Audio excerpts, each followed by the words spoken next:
I've been riding a whole bunch for I had some health issues in December. Anyways, went for blood tests, and I had a whole hormone panel because I hadn't been feeling good. I had hernia surgery. I had an ablagonda or something hernia that poked through the stomach wall last December, and ever since then I haven't had much energy. Before that I was working out and running every day. I mean, feeling really good till that point. So most of my blood work was coming back pretty good.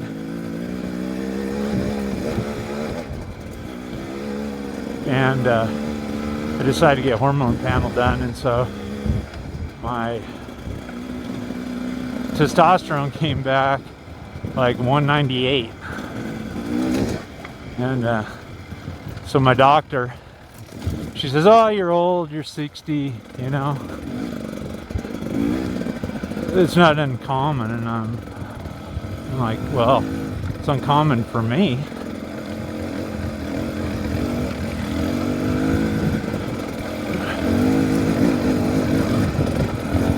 So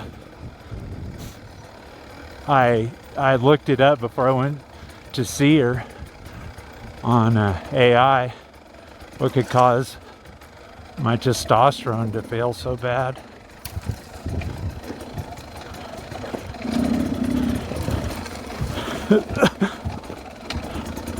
Jeez. And so it came up with a couple tests to take, and one was Prolactin, which is secreted from your pituitary gland. So anyways, I told her I want those tests done, and of course she says, "Well, your insurance isn't going to cover them." And I said, "I don't care, I'll pay cash." And she goes, "Well, women take these tests, not men." And I said, "Well, AI, ChatGPT tells me that can be one of the causes. So it's easy enough to take a blood test." So sure enough, I took the Prolactin test, and I was 98, which for a man is supposed to be between 0 and 10.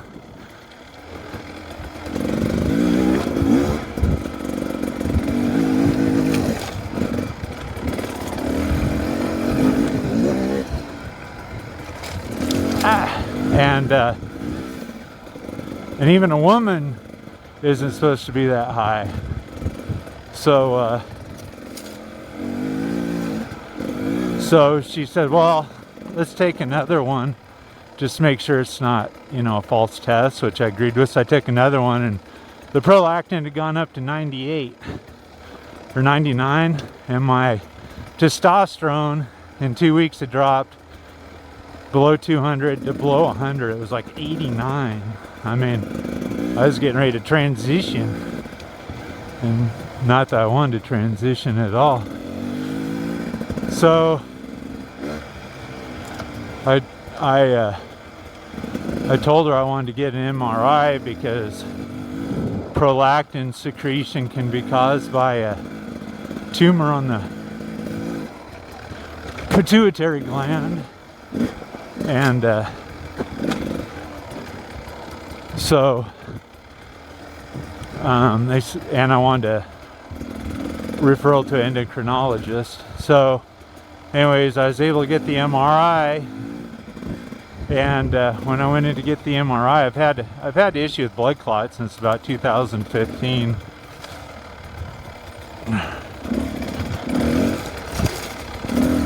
And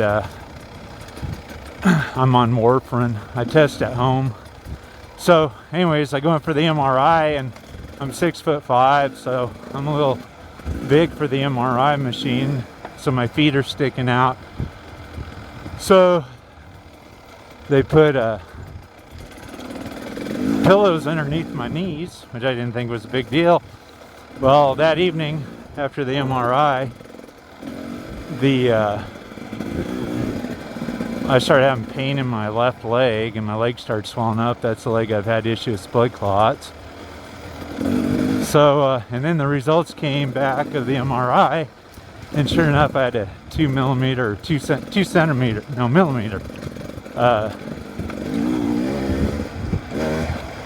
tumor on the pituitary gland.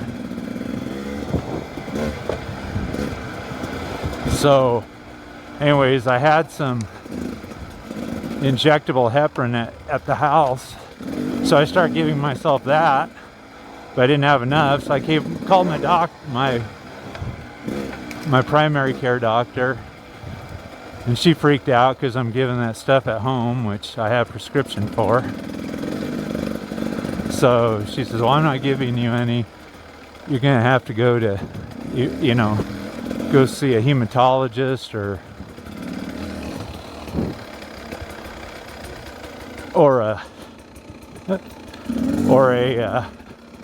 go to emergency. So I had enough to last me through Monday night. So Monday I had a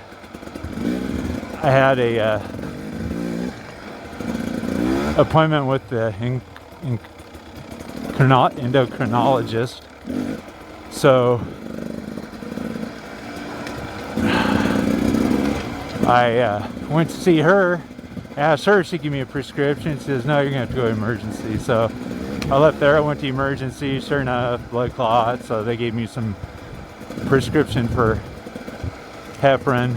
And anyways, I was on that for another 7 days. And so anyways, I started the medication for the pituitary tumor, and I've been on it for, it's just 5 weeks now, and I immediately felt a difference in just everything. Within, I mean, it was like 2 hours I was feeling better. And because it, stops the secretion of the prolactin, and the cabergoline also. Boy, it's pretty out here. Look at all the green grass. The cabergoline stops the production of secretion of the prolactin, and it's also supposed to start minimizing the tumor on the pituitary gland. So, anyways. After 4 weeks, I went in and had another blood test, just the prolactin, and the prolactin had gone from 98 to 34, so that's huge. They won't do another hormone panel. It'll be 3 months after I'm on this stuff, and then 6 months they'll do another MRI. But I tell you what, I feel like $1 million already. My energy level's gone up. I'm happier. My mood's better. Everything. So, anyways, anybody that's got testosterone issues, especially if you get up in age, don't listen to those damn doctors. I mean, you can take your blood reports, just copy and paste and put them in ChatGPT or another one, and it'll tell you exactly what's going on and recommendations and what other blood tests you may need. So if I just gone listening to the old doctor, I'd be SOL. So you gotta be your own advocate. I'm always am. Anyways, I do all my own research. I know a primary care doctor doesn't know everything, and that's what I told her.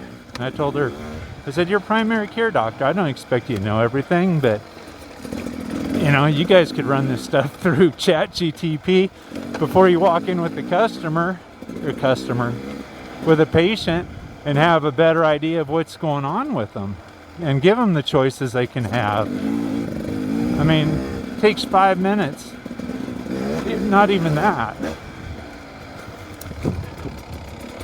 So, anyways, that's my story, my health story. So,